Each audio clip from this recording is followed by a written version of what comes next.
Hello again YouTube and welcome back to my channel. This is yet another World of Warcraft guide. In this guide I'm going to be talking about my hunter, explaining what I think and describe what I think about the new talent points, glyphs and new abilities involved with the hunter in patch 5.04 or in the Mr. Pandaria beta or MOP, whatever way you want to look at it. It's the new patch for World of Warcraft and we are going to explain hunter this time around.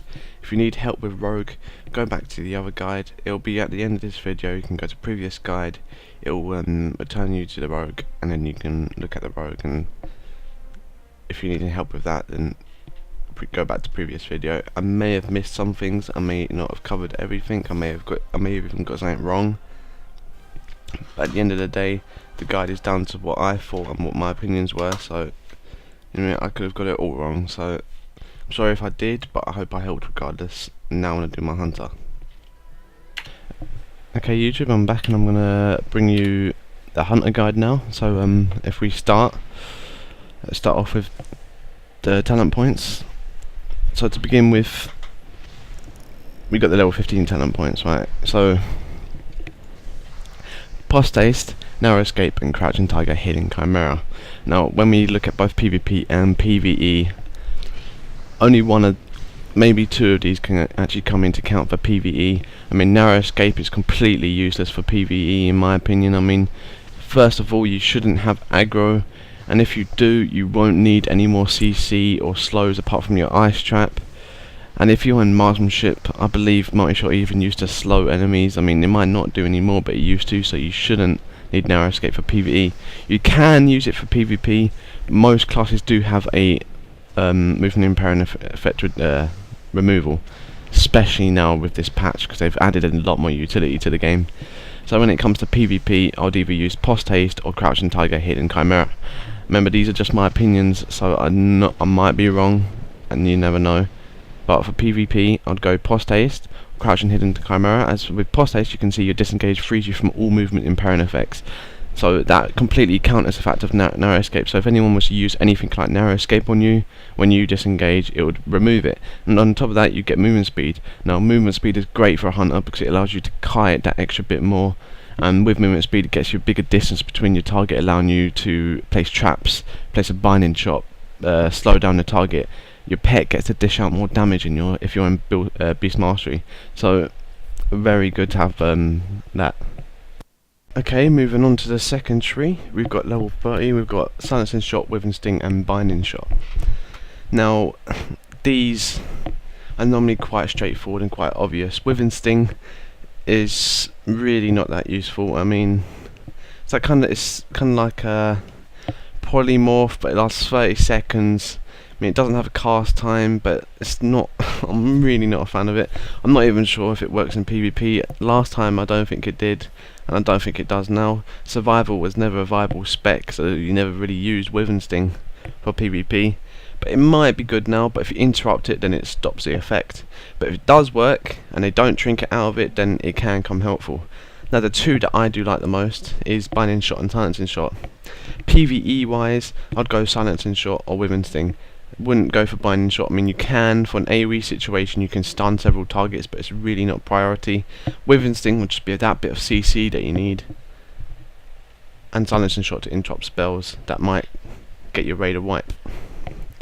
As for PvE, PvP, Silencing Shot or Binding Shot. Now the reason I say this is Silent Shot, if you're against a ranged caster or any caster for that matter, you can Silencing Shot them to interrupt their spell casting, and silence the spell casting for 3 seconds on a 20-second cooldown, 40-yard range.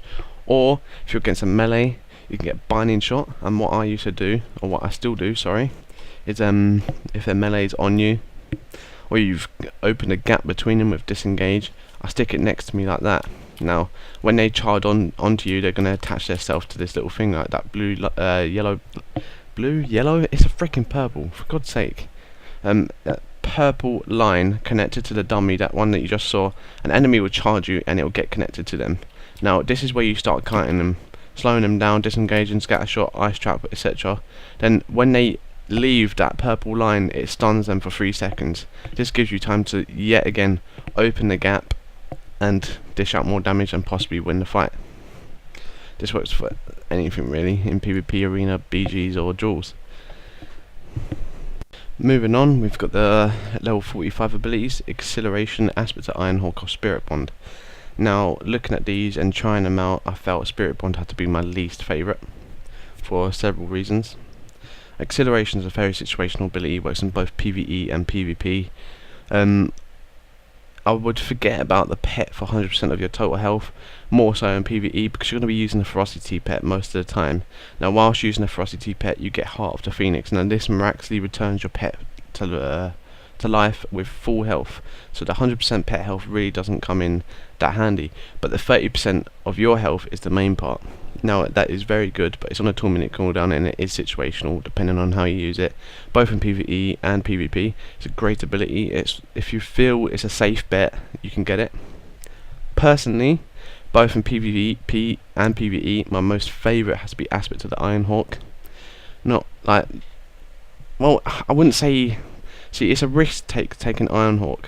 So the problem with Ironhawk is that you don't have it always active, because sometimes you're going to want to switch to Aspect of the Fox so you can kite whilst regenerating your focus. So you will lose that damage taken reduction.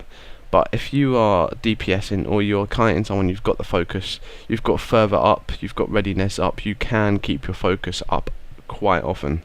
And this is a permanent reduction of damage by 15%. I feel it's really useful.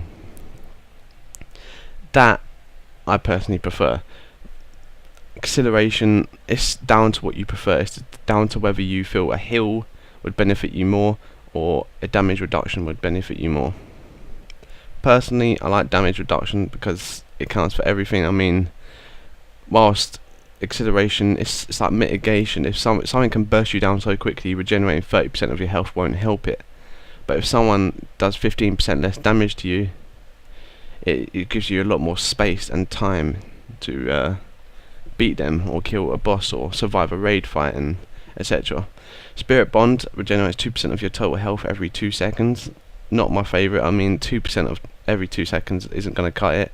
People do more than 2% of your health in PvP every 2 seconds. I mean, if every 1 second that it did that, then maybe, but it doesn't. So personally, it's one of these two. Whatever you prefer for PvP or PvE. I mean, acceleration is probably the better one.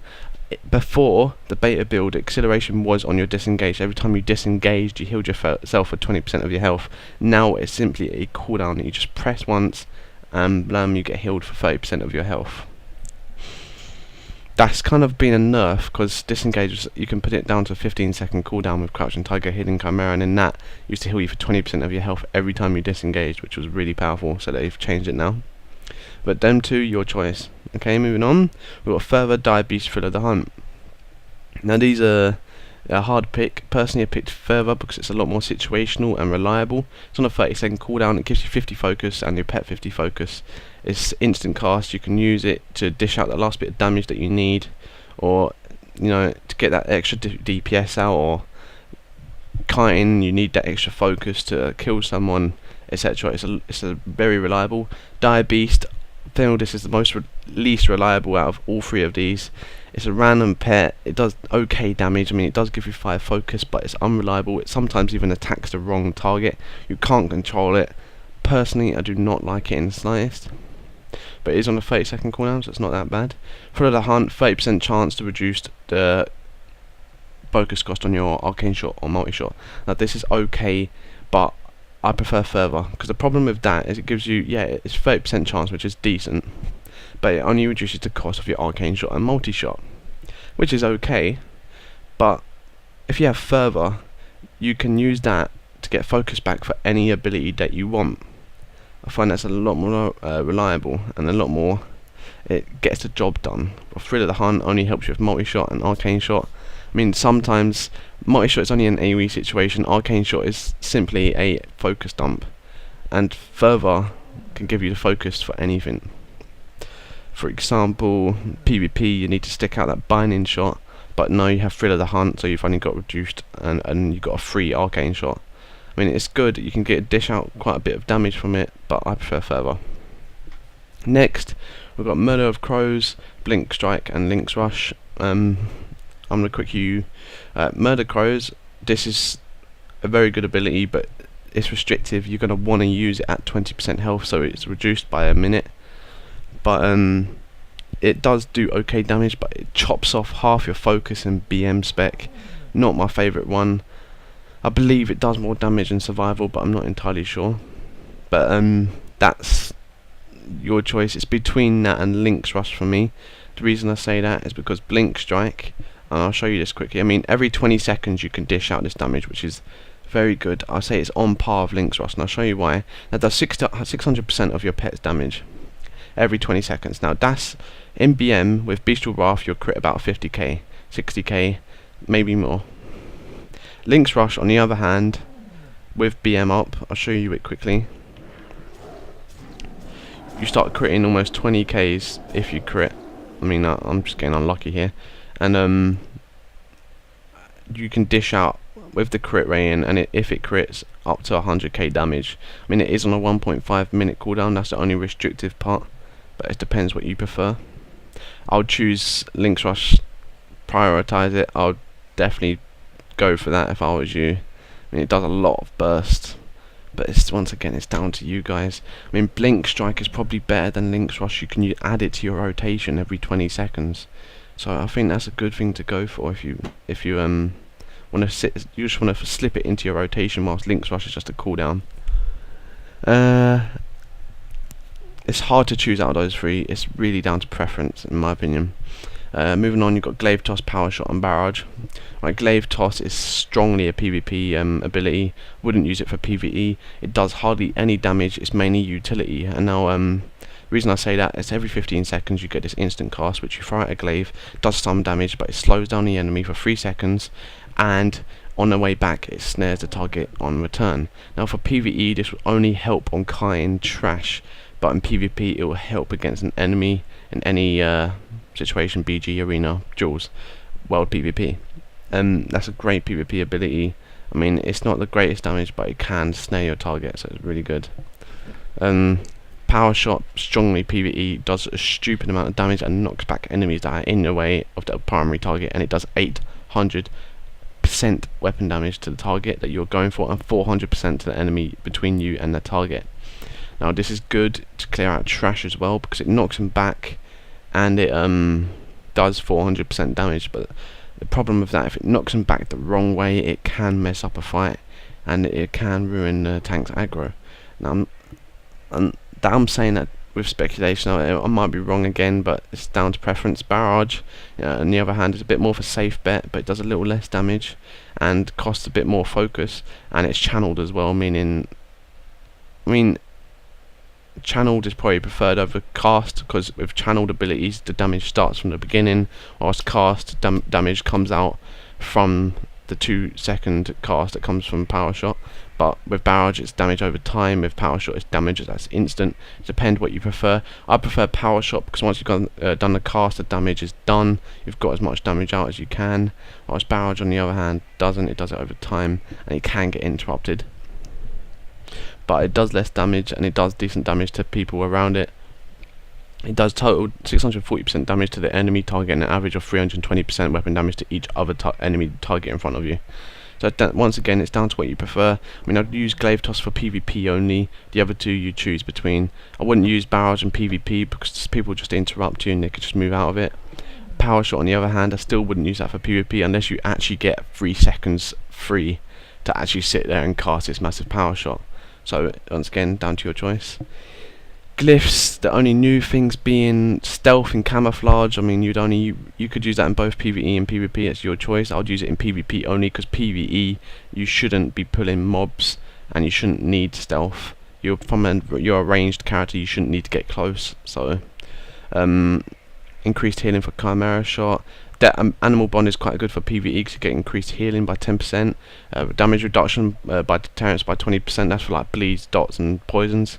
Disengage, I like this one where it increases your travel when you disengage. You literally go miles. And then you've got the increased movement speed with Postace. Distraction Shot, when you distract the enemy, it attacks your pet instead. Endless Wrath, this thing's really cool. When you activate it, your pet cannot die, but it can be damaged, so it can go down to 1 health. But it can just be rezzed again. These are all obvious ones. Moving down, we've got marked for call, that's an obvious PvP. Glyph, mirrored blades, misdirection, no escape, that's your choice. Pathfinding is just a choice thing. Scouring, I would not get that if I was you. I mean, it says it removes all damage over time effects from the target. This only comes into count if you've got a teammate in arena or BG who's been dotting up the target. On the other hand, you should not be dotting up the target. Serpent to Sting is not the way to go.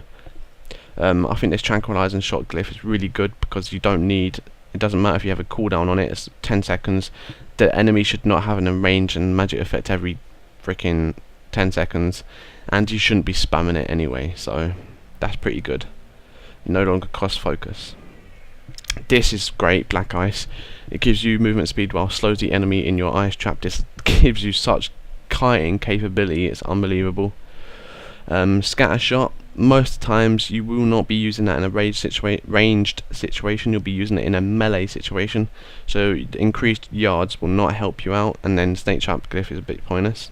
Now these glyphs here are useless, change the look of your hunter's mark, fetch, your pet fetches something from a dead body, direction, appears larger, you get an aspect, every time you change an aspect a pet follows you, aspect to the beast, you can't be tracked, tame beast, it depends, you can get tame beast if you want to get all the rare pets, make stampede, all your pets are the same in stampede, lesser proportion, why the hell would you want your pet to look less cool than it already is. Fireworks, I'll show you that quick, I mean I'm personally not a fan of it. Oh wow, that was so cool. Aspect to the pack increases range, and then this is really cool. Aspect to the cheetah, when you've got it active, normally you get attacked and you're like, oh I'm dazed, for God's sake I can't take it off. That, when you get attacked, it will take it off and then put it on a 4-second cooldown, and then you will not be dazed, so that's really cool. There is not really that many new abilities apart from readiness is now default ability. You can stealth whilst camouflage. I mean, I can't really show you anything new, like with Rogue you had Crimson Tempest, so that's about it really. I hope it helps you out. I hope you enjoyed watching it most of all, and I hope I really hope it helped you, because I'm probably wrong in certain aspects of it, but regardless, I hope it helps you in both PvE and PvP, because there are a lot of things that don't make sense, and yeah. Anyway, once again, I hope I helped. If it did help you, please like, subscribe. If you need a rogue guide, go to the previous video. As I said, I'll be putting it on the top left of my screen at the end of this video saying previous guide, and then click on that, you can check out the rogue one. And the next video, which I'll make soon enough, which will be for the next class, I believe it's my mage or my priest. Once again, thank you for watching. This is Jimmy, and I'll see you guys next time.